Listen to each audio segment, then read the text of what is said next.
Hello बच्चों, welcome back. बेटा आज हम लोग डिस्कस करेंगे 11th का एनसीईआरटी थर्ड चैप्टर, जिसका नाम है बाबू प्लांट किंगडम। क्या देखेंगे? Plant kingdom.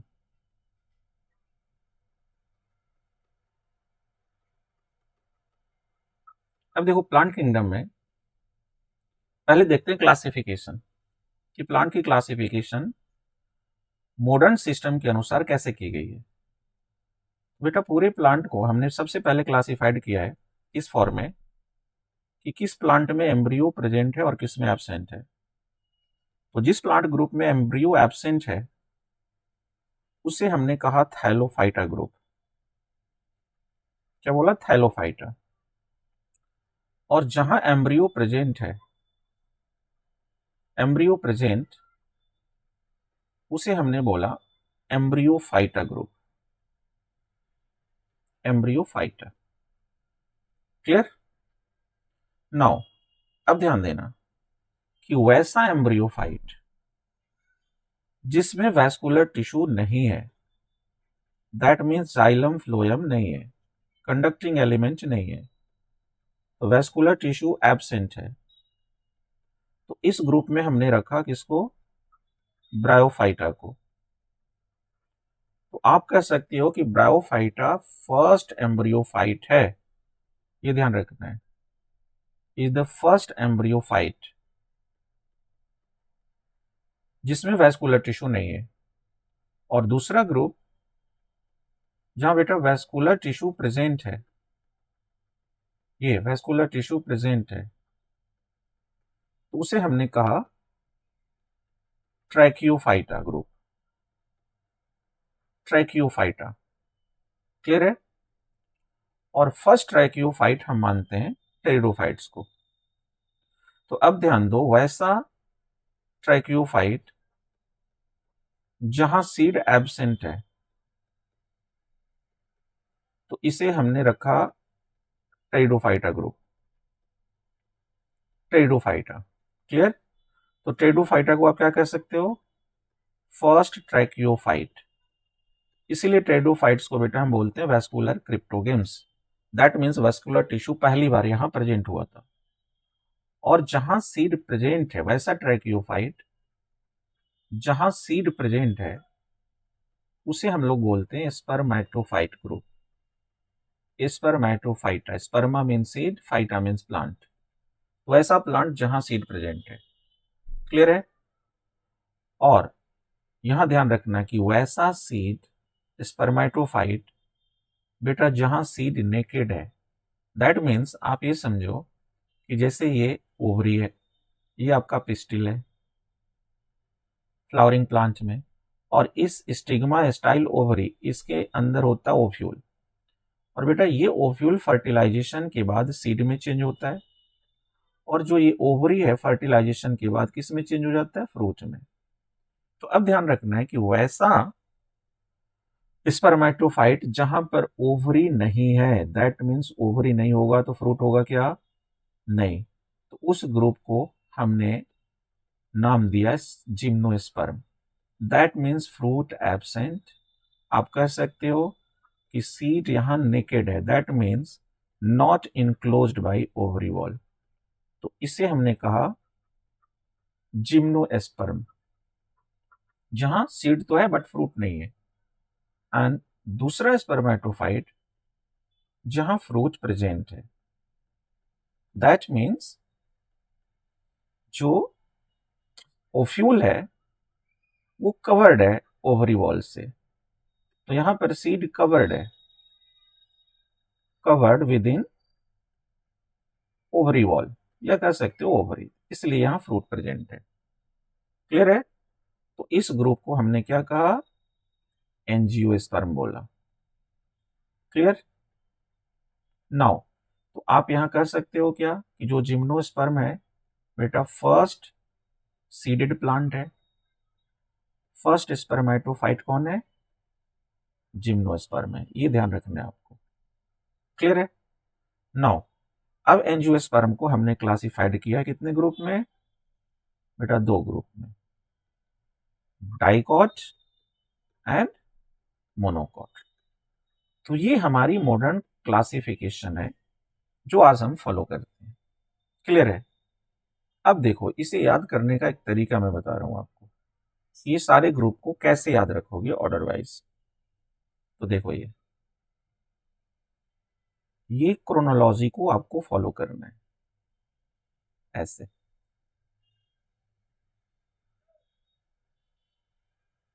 ऐसे फॉलो करना है।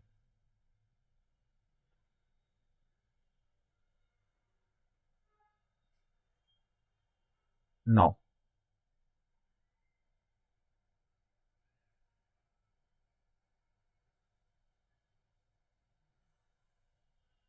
देखो कैसे याद रखना है।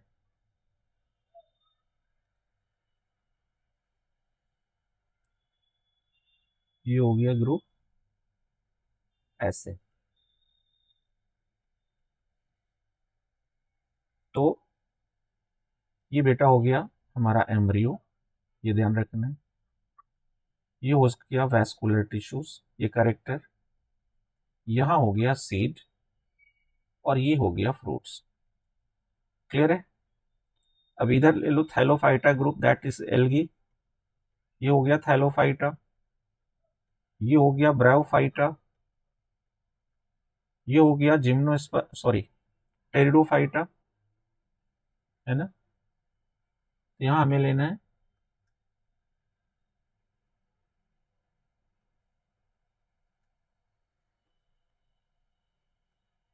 1 मिनट।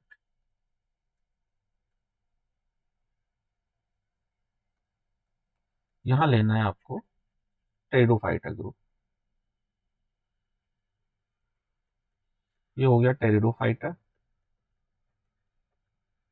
और ये है जिम्नोस्पर्म,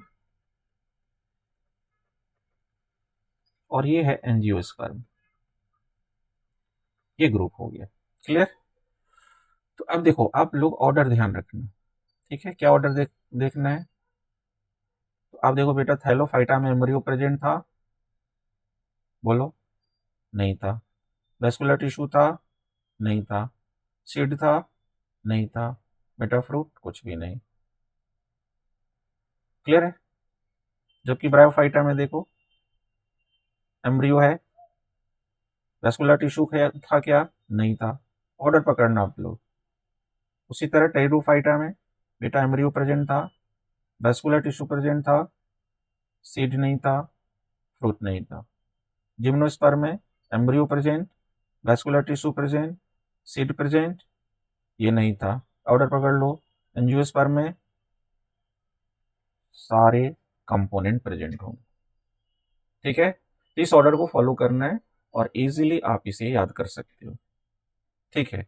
अब नाउ इस चैप्टर में हमें क्या दिया गया है कि बाकी ये ग्रुप तो हमें पढ़ना है। थैलोफाइटा इसमें पढ़ना, डिटेल ब्रायोफाइटा है, टेरिडोफाइटा, जिम्नोस्पर्म, और एंजियोस्पर्म की हल्की सी इंट्रोडक्शन है, क्योंकि यहाँ पर आप 12th में जब जाओगे वहां डिस्कशन इसकी ज्यादा डिटेल है, इसीलिए यहाँ से हटा दिया गया।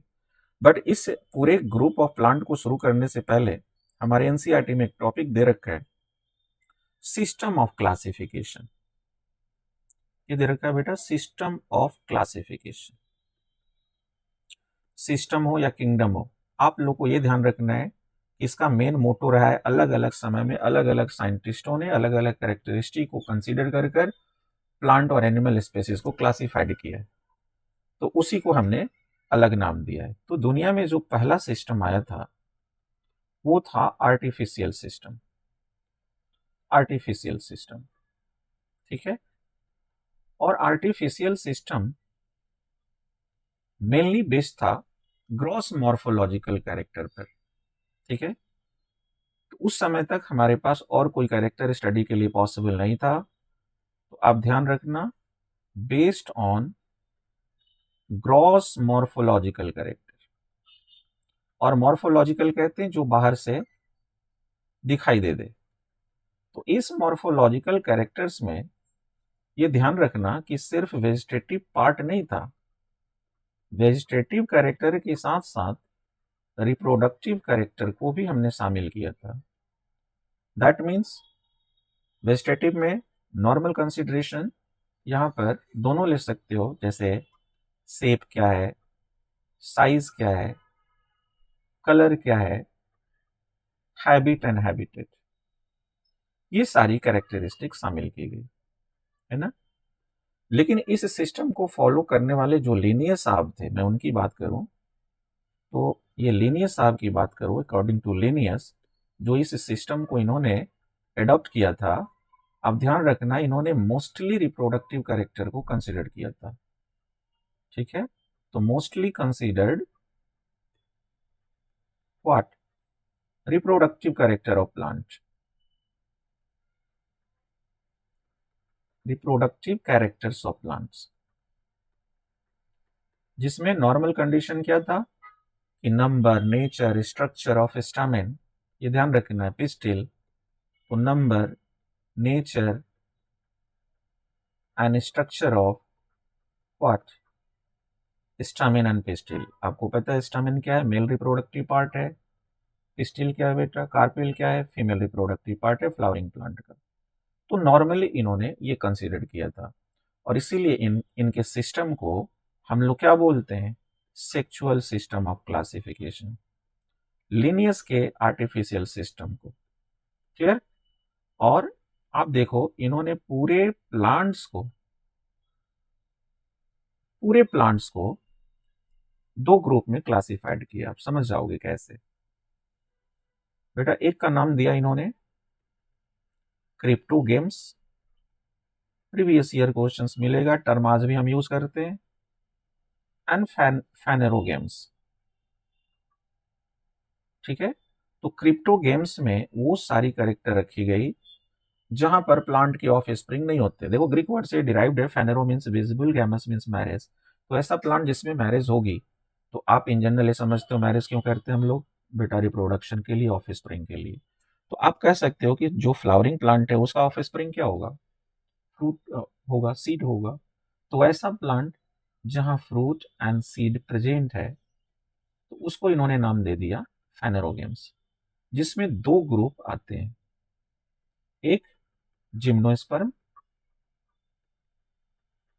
और दूसरी ग्रुप होती है एंजियोस्पर्म। ये कंडीशन है। क्लियर। जबकि क्रिप्टोस means concealed, gamos means marriage, that's mean marriage होगा नहीं, तो ऑफ स्प्रिंग होंगे क्या, नहीं होंगे। तो यहां पर बेटा ना ही फ्रूट होगा और ना ही सीड्स होगा। तो वैसा प्लांट जहां फ्रूट सीड्स ना हो, उसको हमने कहा क्रिप्टोगेम्स। और क्रिप्टोगेम्स में तीन ग्रुप अभी हमने देखा है। ठीक है, एक तो एल्गी वाली ग्रुप हो गई, थैलोफाइटा ग्रुप। ठीक है, दूसरी फर्स्ट एम्ब्रियोफाइट बेटा, ब्रायोफाइटा ग्रुप आ गया, और थर्ड हम मानते हैं टेरिडोफाइटा ग्रुप, टेरिडोफाइटा ग्रुप। तो ये कंडीशन रहा इसका आर्टिफिशियल का। बट कुछ आर्टिफिशियल सिस्टम के हमारे पास लिमिटेशन भी है।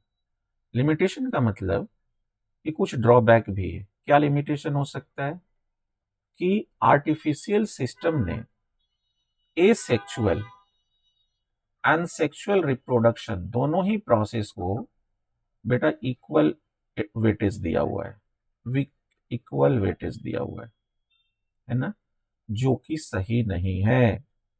क्योंकि हमें पता है कि जितने भी ये सेक्सुअल और वेजिटेटिव कैरेक्टर्स हैं वो इन्वायरमेंटल फैक्टर से इजीली इन्फ्लुएंस हो जाते हैं, जबकि सेक्सुअल कैरेक्टर कभी भी इन्वायरमेंटल फैक्टर से चेंज नहीं होता।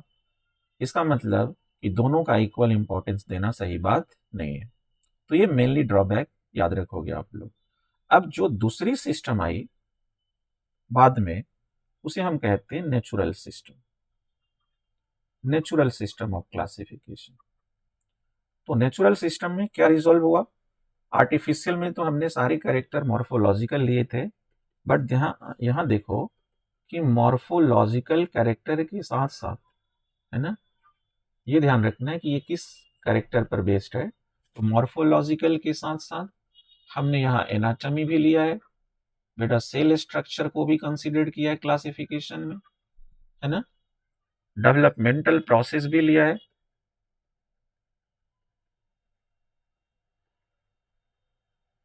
इकोलॉजिकल इंटरेक्शन भी कंसीडर किया है, इकोलॉजिकल इंटरेक्शन, है ना, फाइटोकेमिस्ट्री को भी कंसीडर किया है, प्लांट की केमिकल नेचर, कंपोनेंट की, तो फाइटोकेमिस्ट्री एलॉन्ग विथ, ये ध्यान रखना है, नेचुरल एफिनिटीज भी लिया है आपस में। तो ऑर्गेनिज्म के बीच में नेचुरल एफिनिटीज क्या है, रिलेशन क्या है, इसको भी कंसिडर किया है। तो अब आर्टिफिशियल से कंपेयर करोगे तो वहां सिर्फ मॉर्फोलॉजिकल था, जबकि बाकी की कैरेक्टर हमने नेचुरल सिस्टम में कंसिडर किया। ठीक है, और इसको सबसे ज्यादा फेमस किया था एक साइंटिस्ट ने, George Bentham Hooker and Joseph Dalton. Hooker बोलते हैं, George Bentham and Dalton Hooker. तो ये ध्यान रखना है कि adopted by Bentham, short form कर रहा हूं, एंड जे डी हुकर, ये ध्यान रखना है। क्लियर। और इन दोनों साइंटिस्टों ने फ्लावरिंग प्लांट को क्लासिफाइड किया है ना, फ्लावरिंग प्लांट को क्लासिफाइड किया है, क्लासिफाइड फ्लावरिंग प्लांट्स। स्पेशली इन्होंने कौन सी फ्लावरिंग प्लांट होगा, एंजियोस्पर्म एंड जिम्नोस्पर्म, ये दो ग्रुप क्लासिफाइड किए। तो इसकी क्लासिफिकेशन भी ज्यादा डिटेल है, बट अब आपके सिलेबस में है नहीं, तो उसकी बातें हम लोग ज्यादा नहीं करेंगे। हाँ, अब इसकी ड्रॉबैक में, लिमिटेशन में क्या ले सकते हो कि इन्होंने ये नहीं बताया कि कौन सी स्पेसीज कहां से ओरिजिनेट हुआ, उसकी ओरिजिन क्या है, इवोल्यूशन क्या है। तो लैक फाइलोजेनेटिक रिलेशनशिप, फाइलोजेनेटिक्स कहते हैं बेटा जेनेटिक्स एंड इवोल्यूशन को। ठीक है, तो ये इन्होंने नहीं बताया। और उसके बाद अब सबसे एडवांस सिस्टम जो आया वो हमारे पास आया फाइलोजेनेटिक सिस्टम। सबसे एडवांस सिस्टम आया फाइलोजेनेटिक सिस्टम। तो फाइलोजेनेटिक सिस्टम में बाकी के दो सिस्टम की जो ड्रॉबैक थी वो सारे रिजॉल्व कर दिए गए। दैट मीन्स अब वो सारी कैरेक्टर आप ले सकते हो, है ना, बेस्ड ऑन मॉर्फोलॉजी, ये ध्यान रखना है, एनाटॉमी, सेल स्ट्रक्चर, जितनी पहले सारी बातें की थी, फाइटोकेमिस्ट्री, फाइटोकेमिस्ट्री, है ना, natural relationship, natural relationship along with, जरूर याद रखना है, व्हाट, फाइलोजेनेटिक रिलेशनशिप। तो अभी बताया मैंने, फाइलोजेनेटिक रिलेशन का मतलब व्हाट, जेनेटिक्स प्लस इवोल्यूशन, ये लेना है, जेनेटिक्स प्लस इवोल्यूशन। तो यही रीजन है कि आज तक की मोस्ट एक्सेप्टेड सिस्टम है ये, most accepted system of classification. तो ये ध्यान रखोगे आप लोग। और कुछ क्राइटेरिया ऐसी है जहां पर कुछ बातें हमारी एनसीईआरटी ने अलग अलग फॉर्म में अलग अलग पैटर्न पर डिस्क्राइब किया है। तो यही एक सिस्टम है जिसके कारण बाद में बहुत सारे सिस्टम डेवलप्ड हो गए। कैसे डेवलप्ड हो गए, अब देखो, दूसरी कंडीशन याद रखना है कि यहां पर ये ज्यादा इंपॉर्टेंट, ये ध्यान रखना, एक दो फैक्ट प्रीवियस ईयर में ये देख लेना कि बेटा ये प्रोपोज किया था ए ई इंगलर एंड ए ई प्रांचल ने। प्रीवियस ईयर में ये क्वेश्चंस मिल सकता है आपको, पुरानी डाटा है, अब नहीं दिया गया है। और ध्यान रखना, दिस बिकम मोर इंपॉर्टेंट, ये जरूर याद रखना है, दिस बिकम मोर इंपॉर्टेंट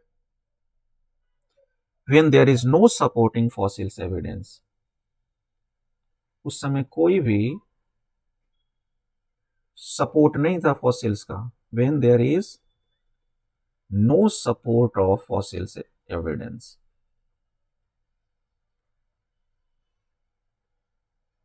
ठीक है, तो ये ध्यान रखना है आपको। तो इस सिस्टम के कारण अब हमने इसके दो तीन ब्रांचेस डेवलप कर लिए हैं। ठीक है, किस किस क्राइटेरिया को लिया, तो सबसे पहला ब्रांच जो लोगे इसको कहते हैं हम लोग साइटोटैक्सोनॉमी। तो इस साइटोटैक्सोनॉमी में हम क्या स्टडी करते हैं, इस साइटोटैक्सोनॉमी में स्टडी करते हैं बेटा साइटोलॉजिकल इंफॉर्मेशन, सेल बायोलॉजी की इंफॉर्मेशन। और इस साइटोलॉजिकल इंफॉर्मेशन में क्या क्या आ सकता है? आ सकता है number, nature and what, structure of chromosome. ये क्रोमोसोम की सारी स्ट्रक्चर, नंबर, नेचर, और उसका बिहेवियर भी आ सकता है। तो ये भी याद रखना है आपको, इस पर बेस्ड था। ठीक है। दूसरी जो ब्रांच है हमारी, उसे हम लोग कहते हैं कीमोटैक्सोनॉमी। कीमोटैक्सोनॉमी, ये सारी ब्रांचेस हमने डेवलप किया है माइन्यूट कैरेक्टर की स्टडी पर, और इसी के कारण अब नियो सिस्टमैटिक्स की डेवलपमेंट हो गई है ना। तो कीमोटैक्सोनॉमी में हमने क्या किया कि chemical nature, chemical constituent, plant का कौन सा पार्ट किस केमिकल का बना हुआ है, केमिकल कंस्टिट्यूएंट ऑफ प्लांट्स, है ना, चाहे वो सेल वॉल हो या कोई भी कंपोनेंट हो, जैसे किसका बना है, कार्बोहाइड्रेट का बना है, प्रोटीन का बना है, लिपिड्स का बना है, न्यूक्लिक एसिड कैसा है, लिपिड्स, है ना, न्यूक्लिक एसिड, ये सारे कंपोनेंट को हमने कंसीडर किया। एंड थर्ड ब्रांच है बेटा हमारे पास न्यूमेरिकल टैक्सोनॉमी। क्या है? Numerical taxonomy. और न्यूमेरिकल टैक्सोनॉमी को हम लोग फेनेटिक्स भी बोलते हैं, ये ध्यान रखना आप लोग। अब न्यूमेरिकल टैक्सोनॉमी में हमने क्या किया है, यहां पर बहुत सारे टूल्स यूज किए हैं, use of mathematics, mathematics, numericals, है ना, सॉफ्टवेयर प्रोग्रामिंग, दैट मीन्स आप कह सकते हो कंप्यूटोलॉजी, ये सारी कैरेक्टर यूज किया है to evaluate the character, to evaluate the characters. Clear है? तो इस आधार पर हमने अब पूरी क्लासिफिकेशन मॉडर्न वे में तैयार कर लिया। क्लियर है आप लोगों को? तो ये सारे सिस्टम था जो हमारे बुक में दे रखा है। अगर हम लोग एनसीईआरटी की बात करें तो अभी दिखाता हूं आपको। देखो बेटा, हम लोग आ गए एनसीईआरटी में। ठीक है, 3 सिस्टम की बातें की आपसे, आर्टिफिशियल, नेचुरल, और आगे आएगा फाइलोजेनेटिक। आप देखो आर्टिफिशियल किस पर डिपेंड है, आप देखो this depend upon gross morphological characters, दिख रहा है आपको। एंड यहां पर हमने दोनों लिया, वेजिटेटिव के साथ साथ रिप्रोडक्टिव कैरेक्टर लिया, जैसे दे रखा है, लिनियस ने कंसिडर किया था, बताया मैंने आपको। अब इसकी ड्रॉबैक यहां से दे रखी है, देखो आप, artificial system gave equal weightage to vegetative sexual character and this is not acceptable since we know that often vegetative characters are more easily affected by environment। तो ये इसकी ड्रॉबैक है कि सेक्सुअल और वेजिटेटिव को एक साथ कंसीडर नहीं करना चाहिए। ठीक है। अब नेचुरल सिस्टम की बात करें तो देखो, नेचुरल सिस्टम नेचुरल एफिनिटीज पर तो बेस्ड है ही, इसके साथ साथ अब देखो यहां पर बेटा, not only on the external feature, यहां देखो, बट हमने इस इंटरनल फीचर भी लिया है क्लासिफिकेशन के लिए। और बताया भी कि सबसे ज्यादा फेमस किसने किया था, George Bentham and Joseph Dalton Hooker ने, जिन्होंने फ्लावरिंग प्लांट को क्लासिफाइड किया है इस सिस्टम को अडॉप्ट करते हुए। क्लियर हुआ? और देखो थर्ड सिस्टम है हमारे पास फाइलोजेनेटिक सिस्टम। और फाइलोजेनेटिक बाकी की कैरेक्टर को तो कंसिडर किया ही, आप देखो इवोल्यूशनरी रिलेशनशिप को भी कंसिडर किया। ठीक है। और इवोल्यूशन जेनेटिक्स और इवोल्यूशन क्या कहता है कि जितने ऑर्गेनिज्म हैं जो एक ही टैक्सॉन को बिलोंग्स करते हैं बेटा, उनका एंसेस्टर सेम है। तो इस तरह चाहे वो भले ही दुनिया के दूसरे एरिया में चले गए हों, रिप्रोडक्टिवली आइसोलेटेड हो गए हों, बट उनका एंसेस्टर, पूर्वज, जीन सब कुछ कॉमन है। फाइलोजेनेटिक्स ये मानता है। ठीक है।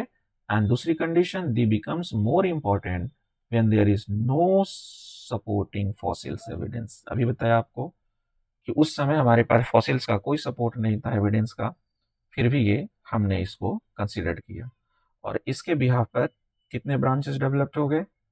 3 ब्रांचेस हैं। न्यूमेरिकल टैक्सोनॉमी, देखो किस पर डिपेंड है, न्यूमेरिकल, कोड, मैथमेटिक्स, डाटा, सारा कुछ हमने यूज किया है to evaluate the character. Cytotaxonomy में हमने क्या किया, cytological information, chromosome number, structure, behaviour, यही बातें डिस्कस किया है, ठीक है। और कीमोटेक्सोनॉमी में आप देखो chemical constituent of the plant body. तो ये सारी कैरेक्टर हमने डिस्कस किया आपके साथ फर्स्ट पार्ट, ठीक है। तो आज के डिस्कशन हम इतना ही कर रहे हैं, अगले डिस्कशन में हम लोग एल्गी शुरू करेंगे। तब तक के लिए थैंक यू एवरीवन।